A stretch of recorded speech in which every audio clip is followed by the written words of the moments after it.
If you're watching this video on or after January 7th, this video is not about you starting because you should have already started.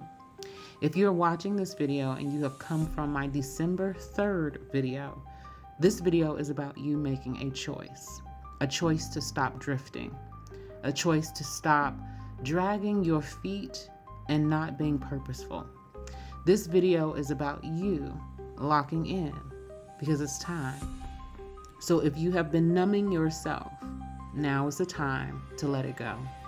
It's time for you to embrace what you're trying not to feel, because what you need to feel is going to make you more expansive. People are feeling different because there has been a shift. What you once tolerated, you tolerate no longer. Empty conversations you are no longer willing to have. Loud environments, they are distracting and you are choosing to walk away from them.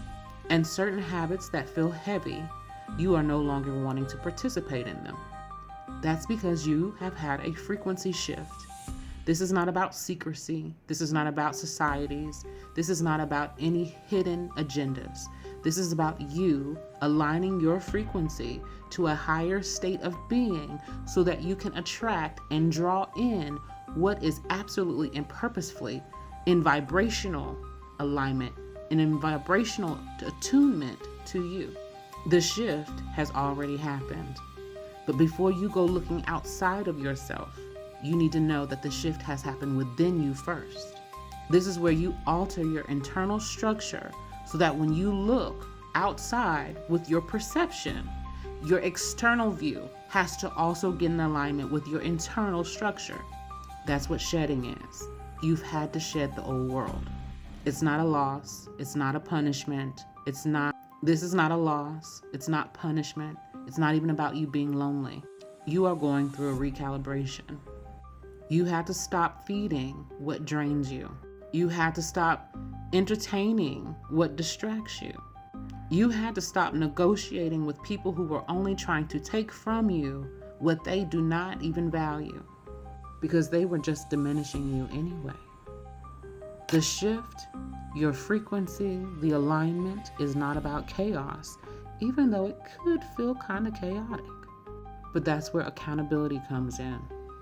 If you have decided to start living intentional, and I mean absolutely intentional about where you show up, who you allow and who you go around, what you give your mind and your body to. If you have become completely intentional, it's going to affect everything around you. And I gotta tell you, you don't get to pretend to be confused anymore. You don't get to say, I don't know, or I don't care anymore. Even when you feel overwhelmed, you don't get to stay in it anymore. Even if you've been feeling tired, that is no longer an excuse. You need to recognize that you don't have to be afraid to make a choice. You also need to recognize discipline is not punishment. Intentional living is not a vibe. It's not always cute. It's not always convenient. Being intentional is work, and it requires practice. Practice in how you talk to yourself.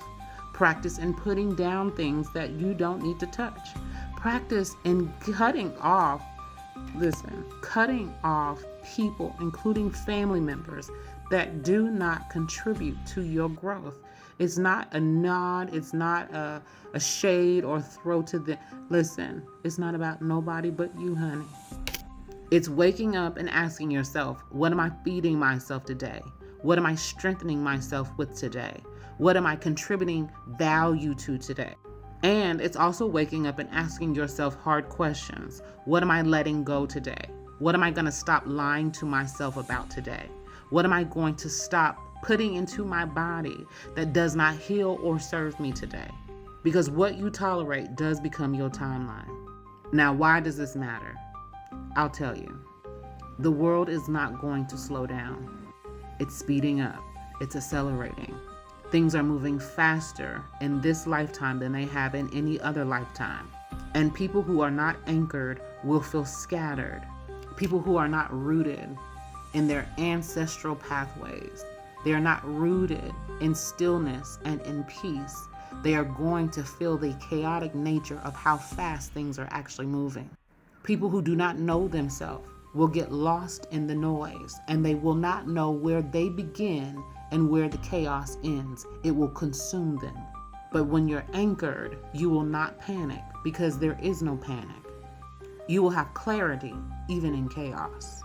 Not because life gets easier, but your hand has gotten steadier.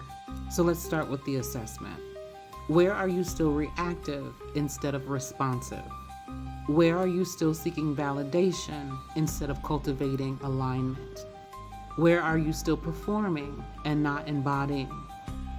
Where are you numbing yourself instead of feeling? And where are you still over-explaining instead of allowing? When you're able to answer these questions honestly, truthfully, transparently, that is when your next level, the door opens for you. And here's the part no one really says. Passion isn't loud. Your purpose does not always come in with dramatics. And wisdom is not something you can rush. The deeper you go, the quieter you're going to become. It's not about silencing yourself. It's about understanding your stillness. It's that stillness where you can hear your intuition. It's in the stillness where you notice something is not right. It's in the stillness that you will choose yourself and not feel guilty. You are integrating. This is about your simplification. You're not losing anything. You're considering your essence. You're becoming more of you. And that is the shift. It's not mystical. It's not abstract. It's practical. It's accountable. It's not perfection, but it's consistency. Because you're going to see new players rise, not because of popularity, not because of family lines, and not because of just luck. It's because they have been called, they have been chosen, and they are now. They will be the most intentional. They will be the most aligned, and they will be rewarded. And the question is, will that be you? That's it, that's all. That's the message. Bye, baby.